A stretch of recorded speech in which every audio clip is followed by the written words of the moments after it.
Nice to see all of you here today. Thank you for coming. I want to start by acknowledging we're on the traditional territory of the Lekwungen-speaking people and recognize the Songhees and Esquimalt nations. 6 months ago, we launched the Look West strategic plan to grow our economy, attract investment, and ensure we have an independent future that creates new opportunities for all British Columbians. I'm joined today by Premier Eby, by Minister Dix, by Minister Brar to update British Columbians on the progress we're making through our Look West strategy. We'll start by inviting the Premier up.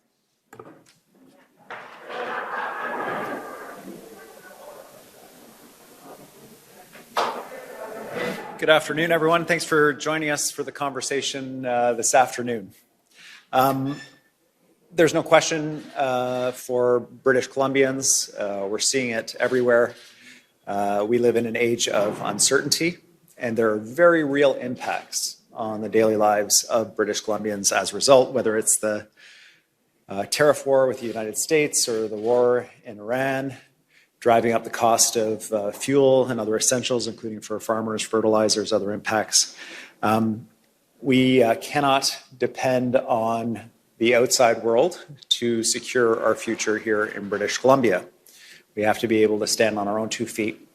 We have to lean into our strengths and develop the natural resources that we have here in the province to ensure that we are creating opportunity going forward. Those natural resources are everything from the rocks in the ground, the energy in this province, but also the people, the incredible people of British Columbia, their innovation, their expertise in science and technology. And we are incredibly fortunate to be in the position we are in because we have what the world wants, regardless of whether it is energy or life sciences, metals and minerals. British Columbia is where it's at. The strengths provide us with significant opportunity, but also, I would say, national level responsibility as a country as we all pull together to support each other. To that end, building on the Prime Minister's trade mission to China, I am heading myself to China as well to follow up. We will be visiting Beijing, Shanghai, and Guangzhou. And currently, we are engaging with a table of business leaders with expertise in China to advise us to ensure that our mission is as successful as possible. Tapping into the knowledge that we have on the ground here is a key part of our way to ensure that we are diversifying our trade around the world. And this follows on missions to Japan, South Korea, Malaysia, Vietnam, and India. I know the other side is having a lot of conversations about who hates diversity the most. But I hope that British Columbians are seeing with our trade mission, we value a diversity of people, and we value diversity of trade partners to ensure that we are building a strong province for everybody. Now, about 6 months ago, we announced our Look West strategy. This is a targeted plan to deliver major projects in British Columbia that will do 2 important things for British Columbians. First, ensure high-paid jobs and opportunities in a time of an affordability crunch for British Columbians, especially for young people. The second component is to ensure that we have the resources available to be able to pay for the public services that people need, including increasing demands on our healthcare system as a result of our aging population and the cost of delivering care. We set ambitious goals for this strategy, and I'm here to provide an update on where we are at. In short, we are on track and we are delivering.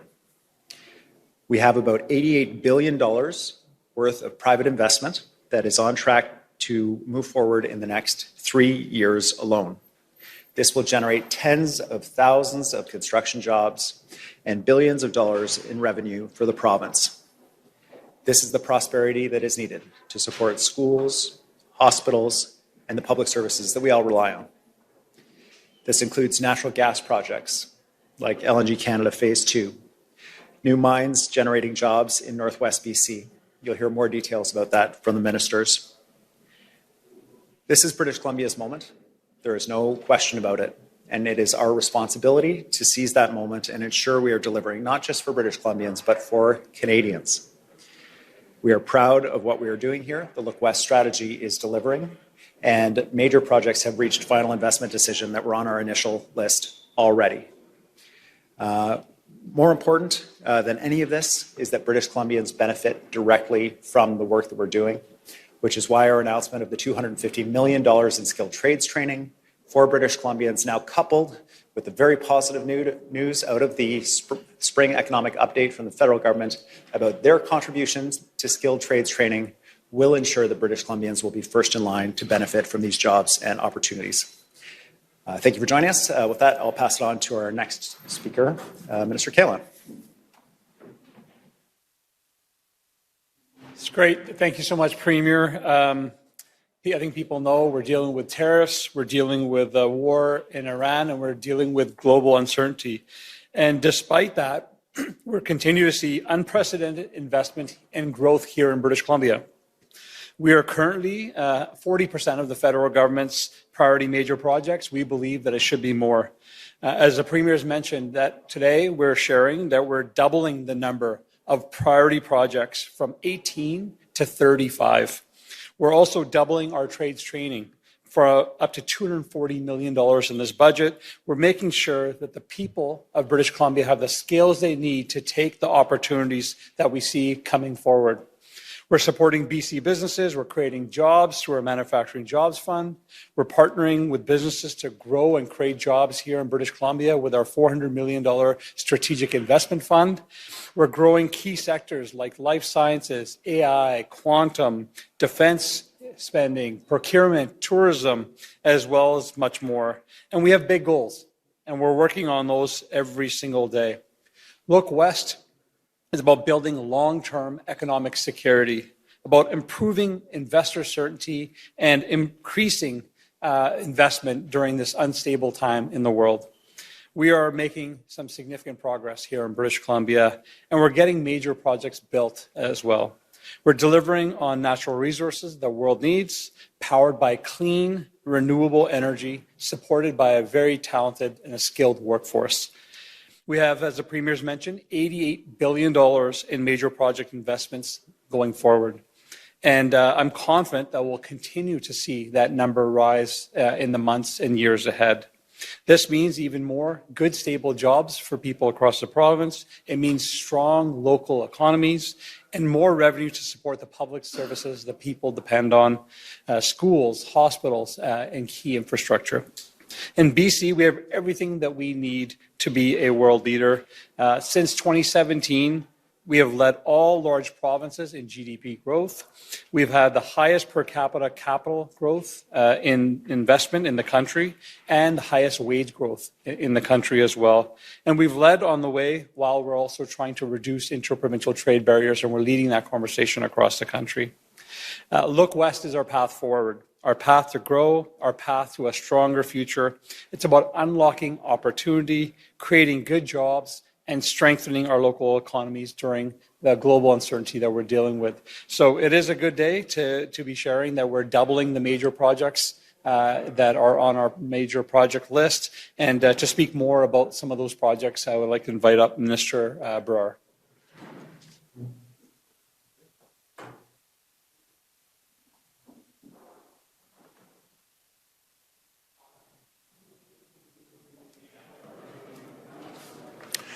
Good morning, everyone, and thank you, Ravi. I'm really pleased to be part of the team that is announcing now doubling the important project we have in the province of British Columbia. I would like to start by acknowledging that we are gathered today on the territory of the Lekwungen-speaking people, the Songhees and Esquimalt First Nations. Mining and mineral exploration is the backbone of regional development, national prosperity, and long-term global resilience. In 2025, BC recorded a historic of $750.9 million in mineral exploration spending. That was the first time the province achieved that number. We also projected mineral production value of $16.6 billion with B dollars. The investment in critical minerals nearly doubled, and additionally, by 2040, new and expanded critical mineral project could represent an investment of $44 billion. The proposed Anglo-Teck merger with its headquarters in Vancouver and Coeur mining acquisition of New Gold signal global confidence in the BC mining sector. With record investment last year, over 1,000 global mining and exploration company headquartered here and growing interest from the world's top producers. BC is leading the future of responsible resource development. We are reinforcing this foundation through Look West. Since its launch, 5 major mining projects have received permits. Quinton Mine, Highland Valley Copper, Mount Milligan Mine, SK Creek Mine, Copper Mountain Mine, they all received the permit. These projects will drive lasting economic growth in the province of British Columbia, create good family-supporting jobs, and deliver revenue that support healthcare and education for all British Columbians. Notably, 3 projects were part of the original priority list, and it is encouraging to see even more projects advancing, building on the strong momentum of the past year. Through Look West, we continue to position BC as an attractive destination for investment, grounded in the strong environmental standards, dedication to the health and safety of our workers, and commitment to reconciliation. Thank you very much. Thank you so much, Minister Brar. I'd like to now invite Minister Dix up to talk about some of the energy projects on the new list.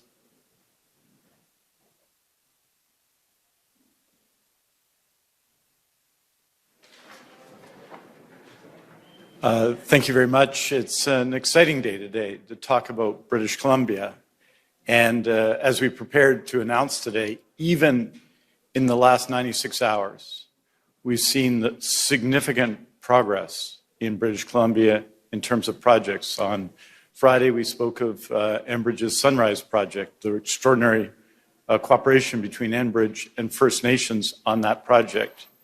Over the weekend, of course, we heard news of Shell increasing its presence in British Columbia by buying ARC.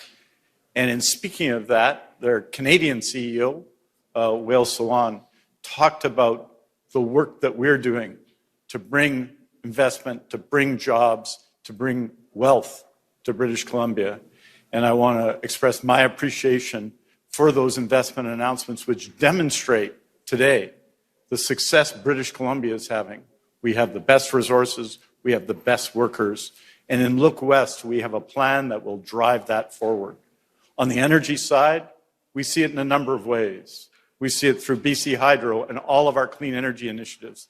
The 10 projects which were on the original major project work list, all moving forward significantly. Projects such as the North Coast Transmission Line, shovels in the ground this summer. Projects such as the East-West Connector, NorthX's East-West Connector, also a midstream announcement in the natural gas sector, as well as Enbridge. We see it with the Prince Rupert Gas Transmission Line and other projects that we're going to build out the interconnection, the connection between the wealth we can create through LNG, the wealth we can create through mining, and the work of the energy sector. If you look at BC Hydro, it's significant.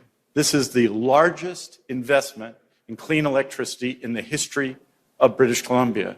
If you look in the private sector, at downstream with LNG, 6 major projects, all making progress, all with particular relationships with First Nations, different but significant, all of them bringing wealth to British Columbia moving forward.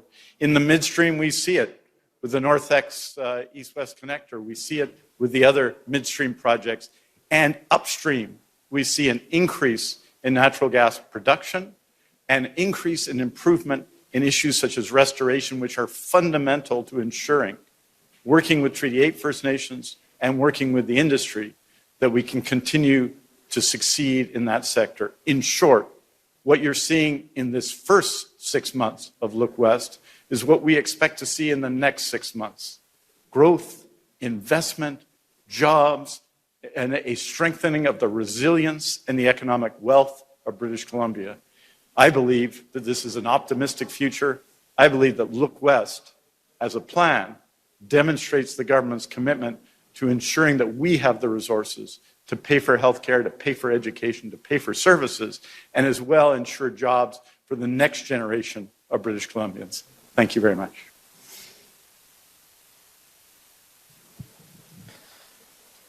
Thank you, Minister Dix, and thank you everyone for joining us here today in the Hall of Honor. We're going to take questions from the press now. All members of the media will have one question and one follow-up, and for media on the phone line, please press *1 to enter the queue.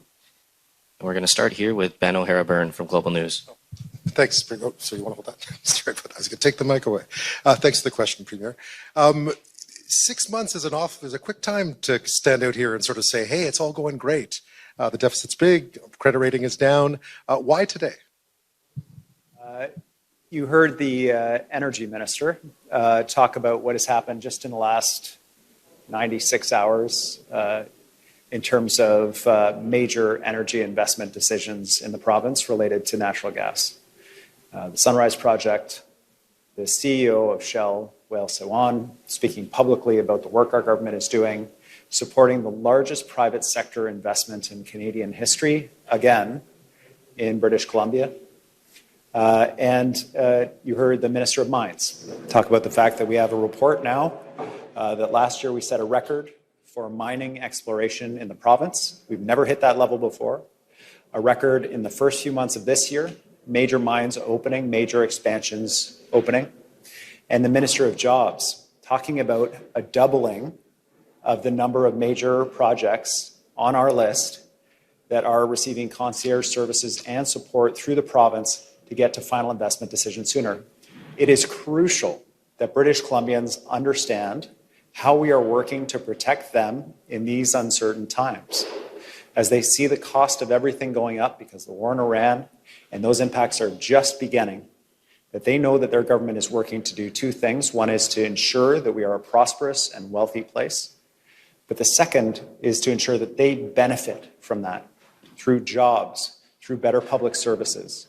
And that is the piece that a lot of people reasonably feel anxiety about across Canada right now, and critical for British Columbians to see and to hear from us updates on how we're doing to work for them on these crucial issues. Thank you. Follow up on another matter. We've reported at Global that several families from Tumbler Ridge have launched a lawsuit in California against OpenAI. Just a reaction to them having to go abroad to do this, or having to go to the States to do this. Well, certainly there were strategic decisions, I'm sure, on the part of Council about filing in California versus British Columbia. California is well known for having significantly larger court awards than any Canadian jurisdiction. They have a very different legal system that may have played a part in that decision. But what I can say is that in terms of accountability for families, for Tumbler Ridge, for British Columbians and Canadians about what happened in this event, whether it was OpenAI's role, or whether it was mental health services role, or whether how the guns were handled, we will ensure that they get the answers to those questions here in British Columbia. There will be a coroner's inquest that will delve into all of these questions. If necessary, we will go to a public inquiry to ensure that the answers are provided. I'll also take the opportunity to speak to the crucial issue that has been top of the news recently around regulation of social media access, AI access, especially for children. A crucial piece here, and we already know from Tumbler Ridge how important this is. The crucial piece here, in our opinion, is national level regulation that requires AI and social media companies to come forward when they have information that someone could be making a decision to hurt other people. It is crucial that our kids are protected in that way. But it is also crucial to ensure that our kids are protected in the known harms that social media perpetrate on them through the algorithms that feed them content. If they are inclined towards the risk of an eating disorder, extreme dieting information, if they are inclined towards taking risks and risky behavior, extreme stunting videos, if they are inclined towards asking questions about issues related to race and racism, or the treatment of other people, or the environment, whatever the issues, we know what it is feeding them is not positive. We can see it. And so the urgency of the federal government taking the lead, and in the absence of that, a willing coalition of the provinces taking action on that is absolutely crucial. We know that now. We don't need to wait for a lawsuit in California or a coroner's inquest here. We just know that action is needed. Katie DeRosa, CBC. Premier, as a follow-up to this issue, how do you respond to families who have slammed Sam Altman's letter as performative and hollow? And do you have a timeline for the coroner's inquest or the public inquiry? We're advised by the RCMP that their investigation is reaching a conclusion. That is the crucial piece for the coroner to be able to begin his work in terms of the coroner's inquest. And those timelines are the vital piece. In terms of the families and the reaction to the apology letter from Mr. Altman, I completely understand. There is no way that this letter is sufficient for what they have gone through. And I will also say that it was absolutely necessary for OpenAI to at least acknowledge in some way the profound harm that was caused by the decision not to bring this information forward to potentially interrupt and prevent this tragedy from taking place. In terms of Ottawa's price tag for how much BC will get for FIFA security costs, can you give us that price tag? And what's your reaction to FIFA's request on the motorcade level of security for their president? And do you have the overall security price tag for BC? Thanks. I followed the spring economic update with interest. There were a couple pieces of importance for British Columbia. One I already spoke about, which is the training money, which will match up very nicely with our historic investment in trades training for British Columbia, so they can benefit from these major projects that are on the screen behind me. A second important component of the announcement, let's wait for those bells to stop. A second important component of the spring economic update was money dedicated to security related to FIFA. I can confirm that the Prime Minister has told me that $100 million of that money is coming to British Columbia to support with security costs. As you can see, there is still information coming in even at this late date about security costs. We will be providing a full update to British Columbians about security costs and the costs of hosting the event in the coming weeks. And I look forward to sharing that information with you as soon as possible. But I can assure you of this. There will be no coverage in terms of cost for Pope-like motorcades for FIFA executives as part of security expenditure by the province of British Columbia. Rob Shaw, Czech News. Hi, Premier. I think it was a year ago that you passed Bill 15, which was intended to sort of fast-track priority projects. I'm not sure, there were schools, but there was also private sector projects too. I don't think it's been brought into place. I don't think the regulations are done. Do you need it to do the priority things you're talking about here? Why hasn't it happened when it was such a big deal? And what is the value of even doing it now if you're making progress without it? Thanks, Rob. The Ministry of Infrastructure is finalizing those regulations. We expect to have them out soon. We've been co-developing them with First Nations to ensure that they are effective in achieving the ultimate goal of speeding up projects. The work that we have done on the priority projects here has been about concierge level service that does two things. One is it assists the companies in getting through the regulatory systems in the province, but it also enables us to understand where the hang-ups are. And that has resulted in us feeding back into legislative change, whether it's in relation to the Environmental Assessment Act or other permitting processes, to be able to really expedite projects. These aren't just words. We saw the company that is advancing the Mount Milligan mine expansion say that other jurisdictions have a lot to learn from British Columbia about mining permitting, because now we do our environmental assessment at the same time as we do other permits, cutting permitting time almost in half for major mining projects. So we've had some really good successes in moving things along faster through traditional channels, but we do expect there will still be projects that will benefit from from Bills 14 and 15, and look forward to that soon. Just on the Whitecaps, Are you willing to give them BC Place Stadium, which is sort of one of the suggestions that's floating around out there? It's a public asset. Is that on the table for your discussions with them? And what would that mean for the Lions and other folks who use it and the public that holds BC Place? Or is that a no-go for you in talks with the Whitecaps? It's not on the table, and I would say the simple reason for that is the Whitecaps have shown absolutely no interest in taking over BC Place. It's not a moneymaker for the province. It's an important, critical institution, I would say, for hosting many events, including Lions and Whitecaps games. We haven't seen that. I'll be meeting with the head of Major League Soccer today. I'll be asking him, what is it? Can we get a specific proposal from you or from the Whitecaps team about what it'll take to stay and to do our best to see what we can do? I note that in Columbus, Ohio, for example, Major League Soccer took over the franchise there, bought some time for the local community to come together and put forward a local bid. Maybe that's something that they could do, and we could work on that together, give Ryan Reynolds a chance to kick the tires on the Whitecaps. But we have to be creative and be cooperative in this project of keeping the Whitecaps here. That's the goal of everybody, and certainly Minister Kahlon and his team have been working hard on that for the government, and we'll be advancing that conversation hopefully this afternoon.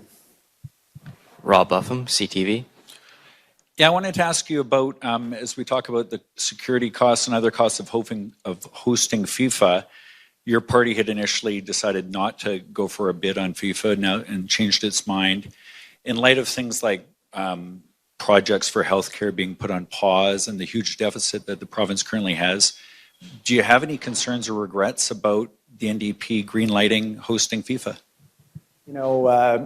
There's a very significant reality for our economy here in the province, which is that tourism drives so much activity for British Columbia. The hospitality sector has never fully recovered post-COVID. Bars and restaurants, they've seen their costs going up just like everybody else. They're struggling to make it.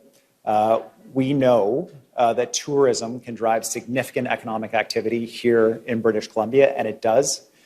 Tens of thousands of jobs around the province depend on tourism.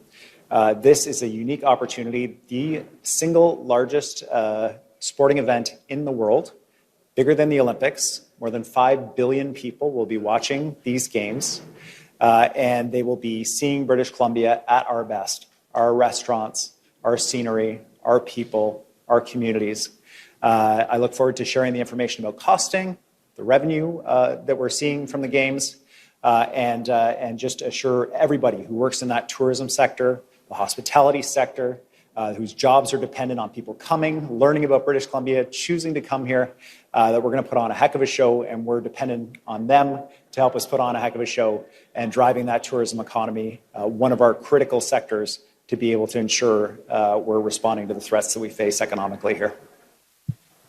Can't resist trying to do a two-parter in light of the information about you meeting with the commissioner. I gather that he had requested the meeting with you. I don't know if there are any other ideas that you can share that might be a possible way to keep the Whitecaps, on how heartbreaking it would be to see them leave BC after being here since 1974.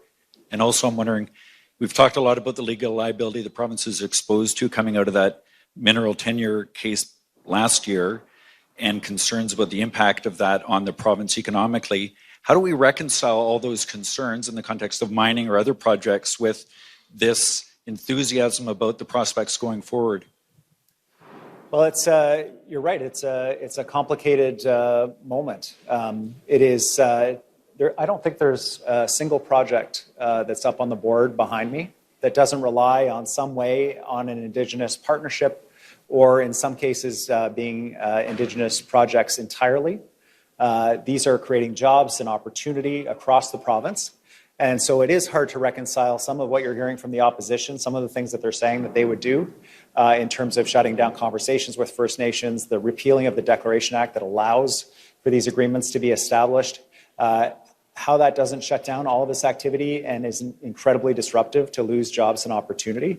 They haven't explained that, and I think they owe the public an explanation about what their plan is to be able to do that. But that is an aside. It is clear that we have a moment that we are seizing that moment. We are delivering projects, jobs, and opportunity for British Columbians. And it is my sharing of that interest that we have in creating those jobs and opportunity with our First Nations partners about why we need to address this litigation risk. And I hope to be able to share more once we've gone through that process with them. Those conversations are underway. As far as the Whitecaps themselves, we're Whitecaps fans here. Minister that has lead on the file is a season's ticket holder. We want the Whitecaps to stay. And so the goal is to get that information from MLS, from the Whitecaps. How do we get to that shared goal that I think that we have? Whether or not the province is able to meet that, we'll do our best to be creative and find a path forward. Wolfgang Deppner, Canadian Press. Yeah, good afternoon. Thank you for taking my question. If only Infantino were the Pope, he'd be doing less damage to the game. But still speaking on the Whitecaps, can you comment on the league's communication strategy? What, if any, reason is why is this not a shakedown? So can you sort of talk about how the league communicated the potential move of the Whitecaps to Las Vegas, and how does that strategy not amount to a public shakedown? Thank you. Thanks. I'm going to pass this to Minister Kahlon, who's been our frontline on this for a while. We can't comment on what the league does with their press releases. Certainly the Premier, Minister Kang, and the team will be meeting with the Commissioner a little later today. And in that conversation, as the Premier's highlighted, our question will be, what is it that you think that the province should be doing more? We have renegotiated the contract that they had for more than a decade here in British Columbia.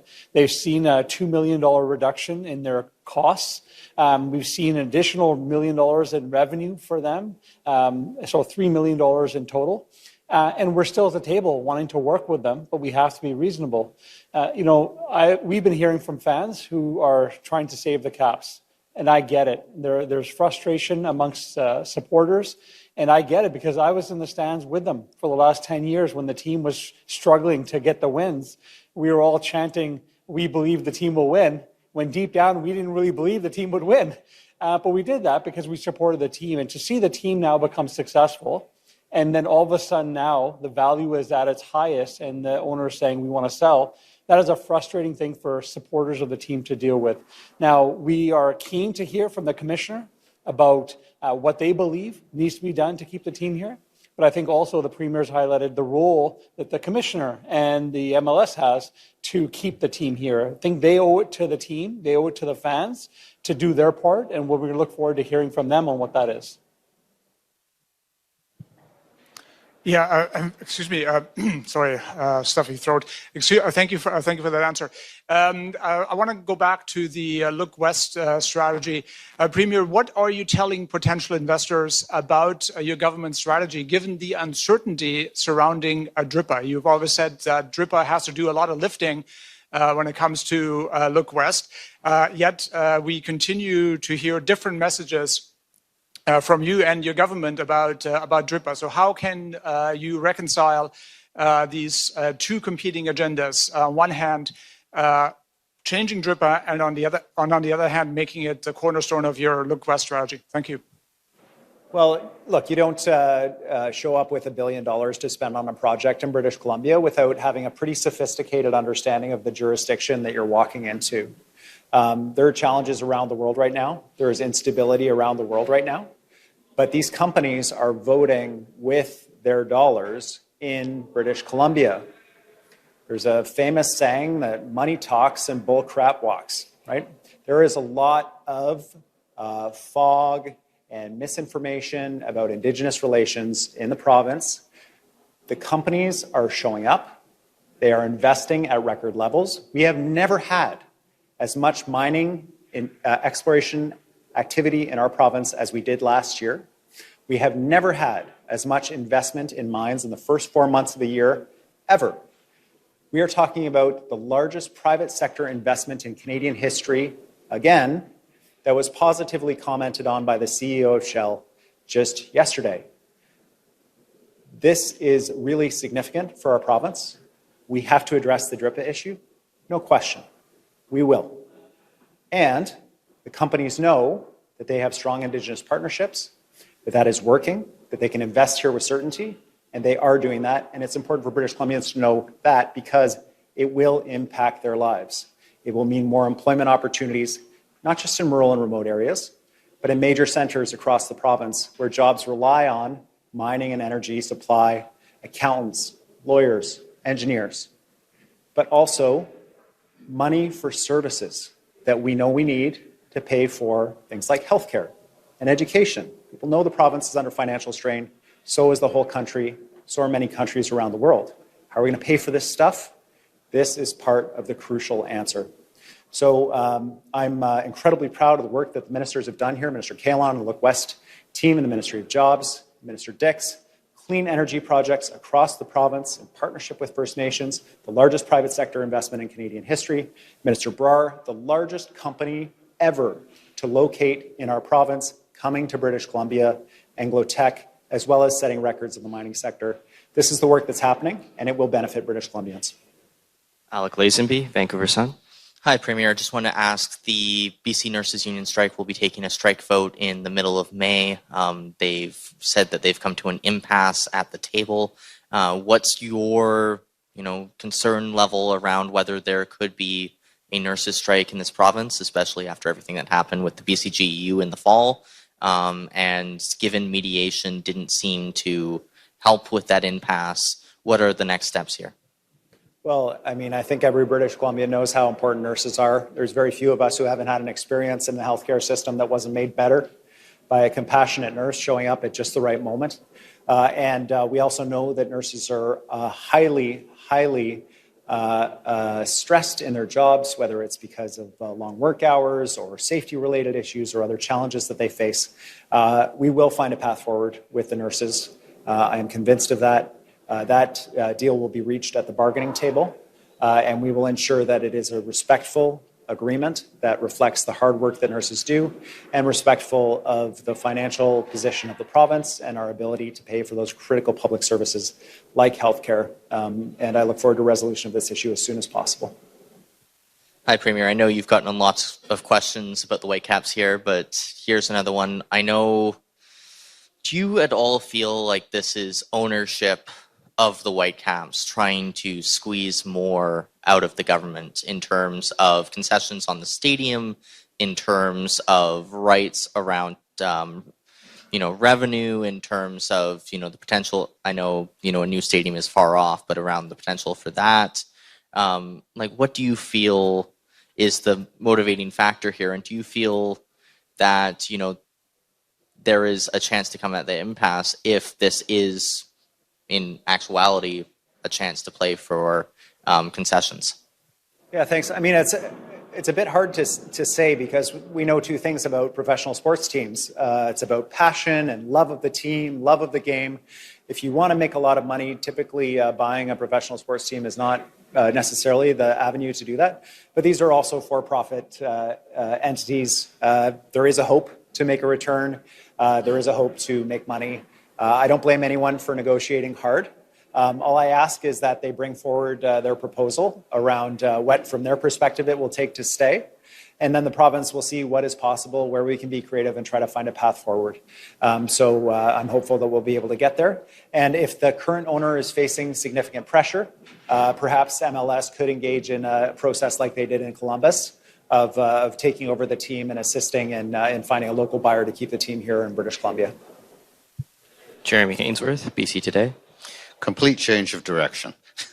The other Bill 21, Legal Profession Act, Justice Skullroot issued a decision saying that the act does not violate the Constitution and has dismissed the claims of the Law Society and the Trial Lawyers Group and Kevin Westall. What's your comment after all the controversy about the claims about that piece of legislation? Well, what's critically important for everybody is that when they engage a lawyer, when they hire a lawyer, and they have a concern about that lawyer's conduct, that lawyer is held to the highest standard possible. People go to lawyers with their most serious and intimate issues, family breakdown issues, major financial challenges, criminal charges, This legislation is about increasing public confidence in the regulation and oversight of lawyers in the province.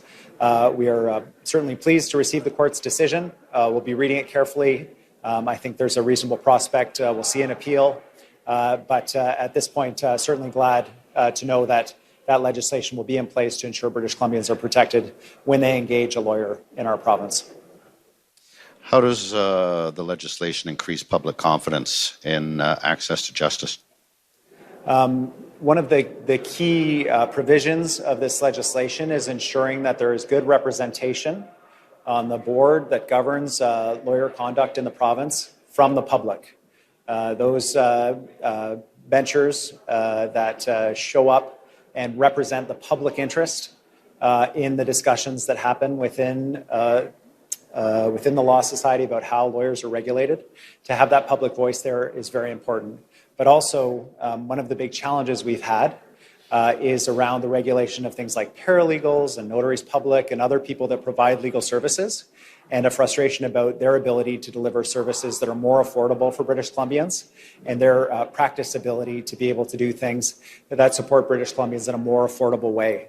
This legislation provides that oversight and ensures that public participation, but also enables the possibility of more affordable legal services for people delivered from a variety of sources, not just from lawyers, reserving for lawyers those critical pieces where solicitor-client confidentiality is of utmost importance. Amelia Macauer, Radio Canada. Thank you for taking my question. It's for any of the ministers and Premier. I was wondering, since you're looking at different trading partners across the globe, what is your strategy to attract them? What are you selling them? Like, who are you looking for? I will say there's been a significant shift in the conversations pre-Donald Trump and post-Donald Trump. In our initial missions to Asia, I would say we were politely received. There was a recognition of the trade that we already have, and we were launching on that relationship building process for a multi-year, hopefully a positive outcome maybe in 5 or 10 years down the road.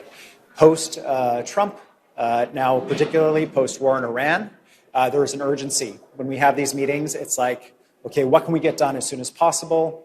You guys have metals and minerals and energy and other pieces that we desperately need. We're rationing fuel. We're telling businesses they can't open. How quickly can we do things together?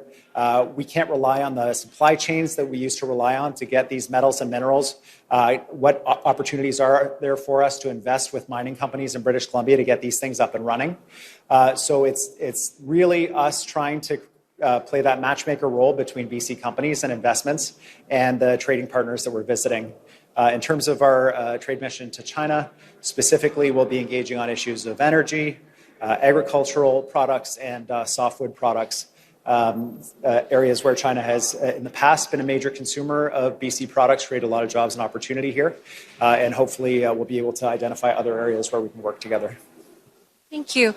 And I was wondering, with the war in the Middle East, a lot of experts are saying that it's a perfect opportunity for BC to sell LNG. So I was just wondering, what have you been doing to just be like, hey, like we've got a lot of LNG to sell.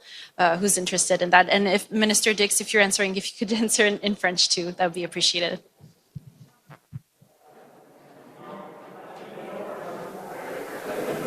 Je dirais qu'il y a un grand avantage actuellement, et on fait ce travail depuis quelques années, n'est-ce pas? Et on est en bonne position. On a vu aujourd'hui le président de Shell indique l'intérêt de son entreprise et ses partenaires en Colombie-Britannique, ce qui est quand même remarquable, mais aussi avec Cedar LNG, qui va être en production dans 2 ans, Woodfibre LNG dans 1 an. Nous avons trouvé le moment. Il y avait 0 projet LNG avant que les néo-démocrates sont venus au pouvoir. Il y en a 6 maintenant. Il y a d'autres opportunités. Et aussi, avec notre énergie nette, nous pouvons vendre la possibilité de réduire des émissions dans le secteur.